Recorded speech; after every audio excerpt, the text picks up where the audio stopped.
மண் விளக்கு வித்துட்டு இருக்காங்க. யாருமே அவங்க கிட்ட வாங்க மாட்டேங்கிறாங்க. அப்ப அந்த வழியா ஒரு அம்மாவும் பையனும் போறாங்க. அந்த பையன் அவங்க அம்மா கிட்ட நம்ம விளக்கு வாங்கலாமான்னு கேக்குறா. அதுக்கு அவங்க வேணான்னு சொல்லி கூட்டிட்டு போறாங்க.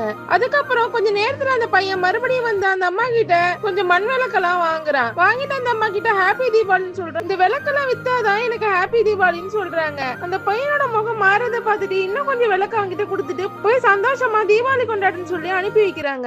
அந்த அம்மா ஒரு போட்டோ எடுத்துட்டு வீட்டுக்கு போறான். அதுக்கப்புறம் எதையோ ஒண்ணு பிரிண்ட் பண்ணி அந்த ஊர் ஃபுல்லா ஒட்டுறான். அந்த பிரிண்ட் பார்த்ததும் அந்த விளக்கு வைக்கிற அம்மா கிட்ட வந்து எல்லாரும் விளக்கு வாங்கிட்டு இருக்காங்க. அந்த அம்மாவுக்கு ஒண்ணுமே புரியல. ஆனா சந்தோஷமா அவங்களோட விளக்கெல்லாம் விக்கிறாங்க. இப்ப நைட் ஆயிடுது. அவங்களோட மொத்த விளக்கும் வித்து போயிடுது. அப்ப அந்த இடத்துக்கு அதே பையன் சைக்கிள்ல வர்றான். அந்த அம்மா பார்த்து உங்களுக்கு சந்தோஷம் தானே, இப்ப இந்த தீபாவளி உங்களுக்கு ஹாப்பியா இருக்கும் தானே சொல்லிட்டு அங்க இருந்து போறான். அவன் போறப்போ சைக்கிள்ல இருந்து ஒரு பேப்பர் விழுது. அந்த பேப்பரை பார்த்தது அந்த அம்மா ஷாக் ஆகி அந்த பையன் பின்னாடியே ஓடுறாங்க. ஒரு இடத்துல போய் நிக்கிற இடத்துல சுத்தி அவங்க கையில வச்சிருக்க பேப்பர் மாதிரி நிறைய இடத்துல ஒட்டி இருக்கு. அதுல அந்த அம்மாவோட போட்டோ போட்டு அம்மாவோட தீபாவளியையும் மகிழ்ச்சியா மாத்துங்கன்னு சொல்லி போட்டிருக்கோம். அதை பார்த்தது அந்த அம்மாவுக்கு கண்ணெல்லாம் கலங்கி ரொம்ப சந்தோஷமா ஆயிடுது.